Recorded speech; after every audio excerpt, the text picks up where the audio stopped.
अब अगर यहाँ पे मैं अगर बोलूँ कि ये आपका लाइट का सोर्स अंदर है, मान लीजिए आपके आर्टवर्क के अंदर आपने लाइट का सोर्स लाया है, जैसे बल्ब है, कुछ भी एक्स वाई जेड लाइट का सोर्स अगर आपने अपने आर्टवर्क के अंदर लाया है, तो यहाँ पे सबसे ज्यादा ब्राइट क्या होगा? इनमें से कोई भी चीज उतनी ज्यादा ब्राइट नहीं होगी जितनी ज्यादा ये सोर्स ब्राइट होगा, क्योंकि यहां से लाइट निकल रही है।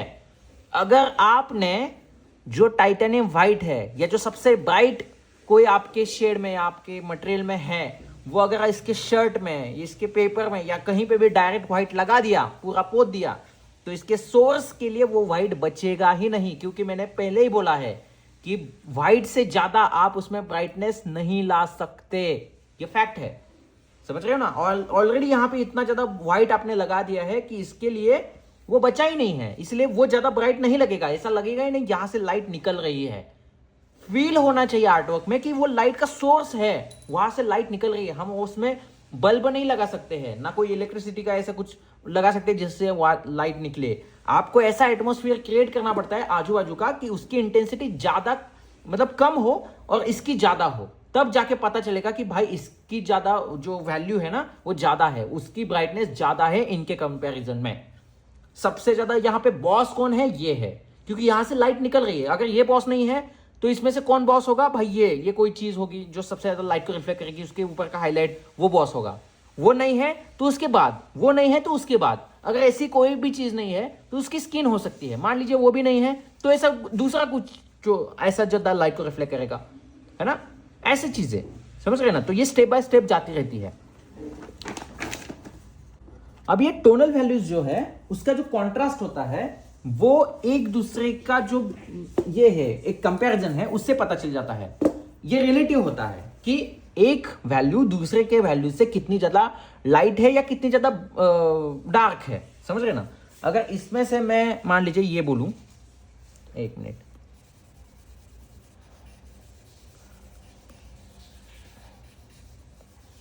अगर मैं बोलूं कि ये जो वैल्यू है ये बताइए लाइट है या डार्क है, तो आप क्या बोलेंगे? कोई बोलेगा ये डार्क है। कैसे डार्क है भाई? कैसे पता चला? क्योंकि बैकग्राउंड इसका लाइट है, इसलिए आपको ये लग रहा है कि ये डार्क है।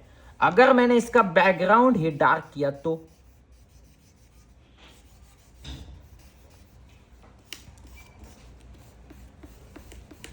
आप बताइए, ये ऑटोमेटिकली लाइट हो गया।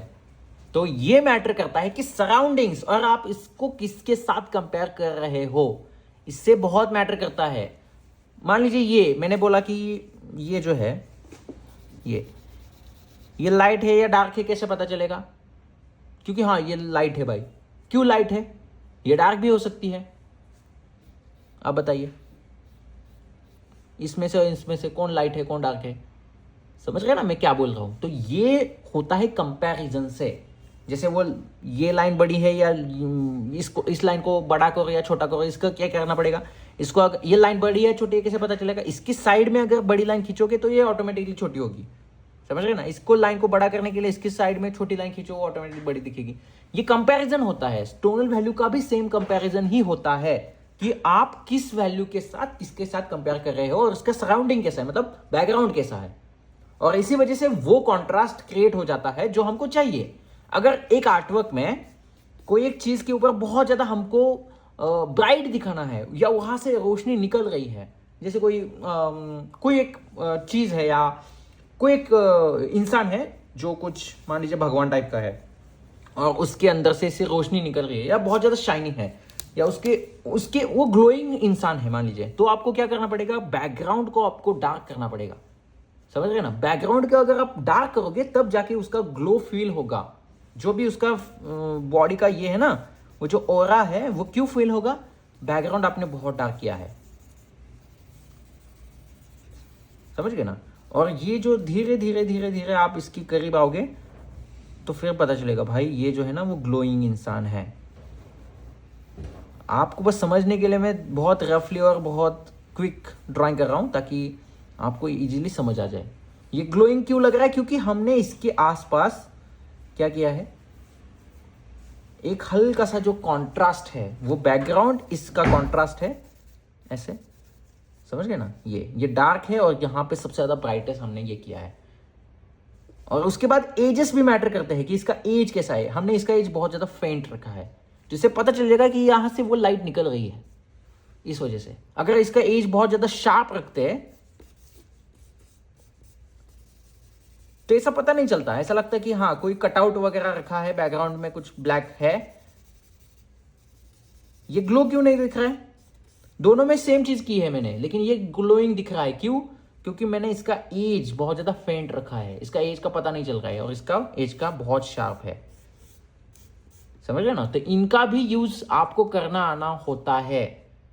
ये ज्यादा ब्राइट दिखेगा कॉन्ट्रास्ट की भी वजह से और एज की भी वजह से, समझ गए ना। यहां पे मैं इसको ऐसे बनाऊंगा, इन तीनों में से सबसे ज्यादा ब्राइट कौन दिख रहा है? ये 2 नंबर का ये और 3rd नंबर को ये। क्यों?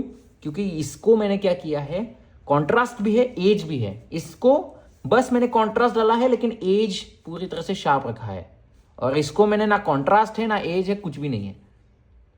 तो इसी का इस्तेमाल करते हुए हम अपने आर्टवर्क में अलग अलग ड्रामा क्रिएट करते हैं टोनल वैल्यूज का, और इसी वजह से आपको कॉन्ट्रास्ट इतना ज्यादा मैटर करता है। और कुछ भी आप क्रिएट कर सकते हो, कुछ भी जैसा आपको चाहे वैसा एटमॉस्फेयर आप क्रिएट कर सकते हो टोनल वैल्यूज की वजह से। जैसे आप चाहे मूड क्रिएट कर सकते हो। वैल्यू की रेंज आपको मान लीजिए ये रखी है, मान लीजिए एग्जांपल के तौर पे ये वैल्यू रेंज रखोगे तो ऐसा लगेगा कि बहुत ज्यादा ब्राइट है कुछ, तो मतलब उसमें डार्केस्ट डार्क पार्ट कौन सा है? ये वाला है।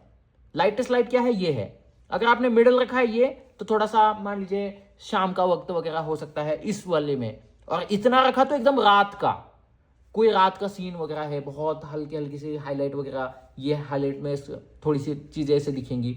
तो ये होता है आपका वैल्यू स्केल, कि कितने स्केल का आप इस्तेमाल कर रहे हो। जैसे कि म्यूजिक में होता है ये एक स्केल, अपर स्केल, लोअर स्केल, ये जो स्केल्स होती है ना, ये टोनल वैल्यू का ही एक पार्ट होता है, मतलब टोनल वैल्यू की तरह ही होता है वो। ठीक है, अगर वास्ट बहुत बड़ी आपने स्केल रखी है, लाइटेस्ट लाइट डार्केस्ट डार्क, तो वो हाई कॉन्ट्रास्ट दिखेगा। कोई एक रूम में है या कोई एक चीज में है जिसमें हाई कॉन्ट्रास्ट दिख रहा है, डार्केस्ट डार्क भी एकदम ऐसा दिख रहा है और लाइटेस्ट लाइट भी ऐसा दिख रहा है। तो ये सारा जो ड्रामा है ना, वो टोनल वैल्यू की वजह से आप क्रिएट कर पाते हो।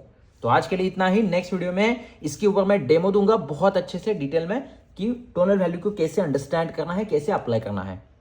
ठीक है, आज के लिए इतना ही, मिलते हैं नेक्स्ट वीडियो में। तब तक के लिए bye, good night, see you, take care.